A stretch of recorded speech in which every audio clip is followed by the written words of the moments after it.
মাথাভাঙায় ফের বাঘাতঙ্ক। পচাগড় গ্রাম পঞ্চায়েত এলাকায় অজানা জন্তুর আক্রমণে জখম এক মহিলা সহ দুটি গরু। প্রকৃতি ও মানুষের মধ্যে সুসম্পর্ক গড়ে তুলতে জঙ্গল থিয়েটারের আয়োজন করল অনাথ সৃষ্টি। কোচবিহার শালবাগানে হলো এই উৎসব।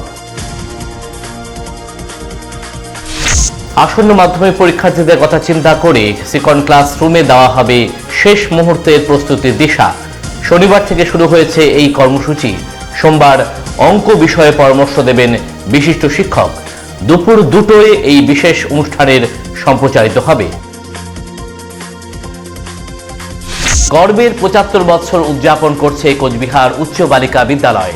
22 ডিসেম্বর পর্যন্ত চলবে এই অনুষ্ঠান। তুফানগঞ্জ মহকুমা ব্যবসায়ী সমিতির পক্ষ থেকে হলো নতুন কমিটির ঘোষণা। তুফানগঞ্জ থেকে শিয়ালদাগামী ট্রেনের দাবি।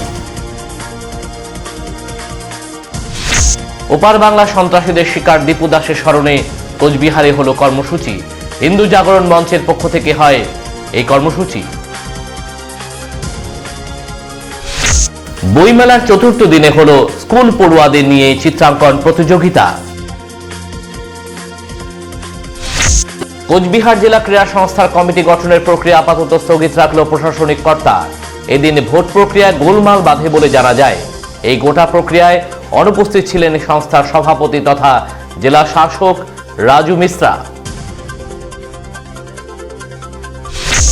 পঠন পাঠনের পাশাপাশি শিশুদের মানসিক বিকাশের জন্য ক্রীড়ার আয়োজন তুফানগঞ্জে।